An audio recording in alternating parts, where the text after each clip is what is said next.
ஜய ஜய சங்கர ஹர ஹர சங்கர. தெய்வத்தின் குரல் 5ஆம் பகுதி. அவருக்கு குரு எதற்கு? அவரைதான் பிரஷ மந்திரம் சொல்லி சந்நியாசம் வாங்கி கொண்டாயிற்றே.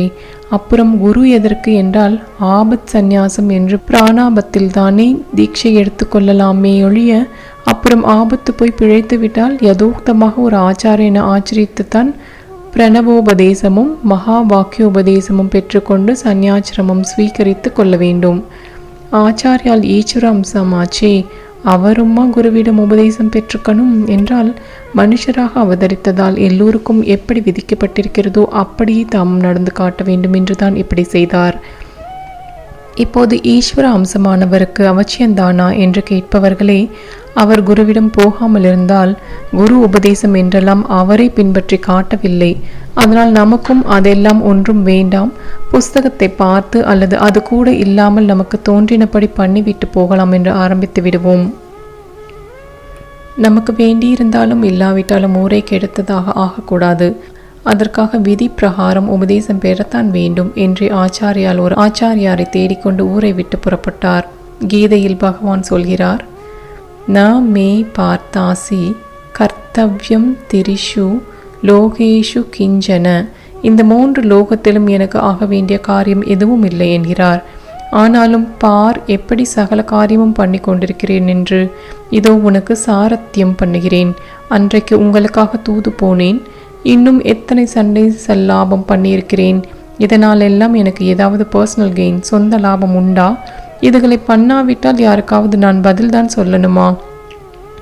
இருந்தாலும் ஏன் பண்ணுகிறேன் என்றால், நான் பண்ணாமல் போனால் என்னவாகும் தெரியுமா? சங்கரஸ்ய ச கர்த்தா சியாம் உபகன்யாம் இமா பிரஜா.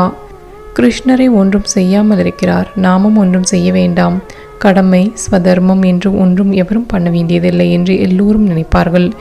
இன்னார் இன்னது செய்துதான் ஆக வேண்டும் என்று ஜன சமூகத்தில் வகையாக பிரித்து பிரித்து சாஸ்திரத்தில் கொடுத்துள்ளபடி யாரும் பண்ணாமல் போய் பிரிவுகளுக்கெல்லாம் கலந்தாங்கட்டியாக சேர்ந்து ஒரே குழப்பமாகிவிடும். இந்த பாபத்துக்கு நானே காரணமாக கர்த்தாவாக ஆகிவிடுவேன். இப்படி ஒழுங்கு கெட்டு போன பின் ஒரு சமூகம் இருந்தால் என்ன, இல்லாவிட்டால் என்ன? அதனால் அது அழிந்தே போன மாதிரிதான். அதாவது அவதாரம் என்று ஜனங்களை தர்மத்தில் உத்தாரணம் பண்ணுவதற்கு வந்ததாக சொல்லிக்கொண்டு வாஸ்தவத்தில் அவர்களை தர்மப்படி பண்ணாமல் இருக்க தூண்டி முடிவில் அழித்தே விட்டவனாகி விடுவேன். அதனால்தான் எனக்காக ஒரு காரியமும் வேண்டாம் என்றாலும் லோகம் நம்மால் கெட்டு போகப்படாது என்று அநேக காரியங்களை இழுத்து போட்டு கொண்டு பண்ணுகிறேன் என்று முடித்திருக்கிறார். அந்த முறையில்தான் ஆச்சாரியால் குருவை தேடி புறப்பட்டது. ஈஸ்வர சங்கல்பப்படி மலையாள தேசத்திலிருந்து பகுதூரம் போய் நர்மதா நதி தீரத்தில் இருந்த கோவிந்த பகவத் பாதரை தம்முடைய குரு என்ற சரணத்தில் விழுந்தார். ஆச்சாரியால் சரித்திரத்தை கூறுவதாக அநேக புஸ்தகங்கள் இருப்பதில் அவர் எந்த இடத்தில் குருவை கண்டு உபதேசம் பெற்றது என்பதில் வித்தியாசமான அபிப்பிராயங்கள் காணப்படுகின்றன. நர்மதா தீரத்தில் என்றும், பத்ரிகாசிரமத்தில் என்றும், காசியில் என்றும், சிதம்பரத்தில் என்றும் வெவ்வேறு புஸ்தகங்களில் இருக்கிறது. அந்த புஸ்தகங்களின் பெயர்களை சொல்கிறேன்.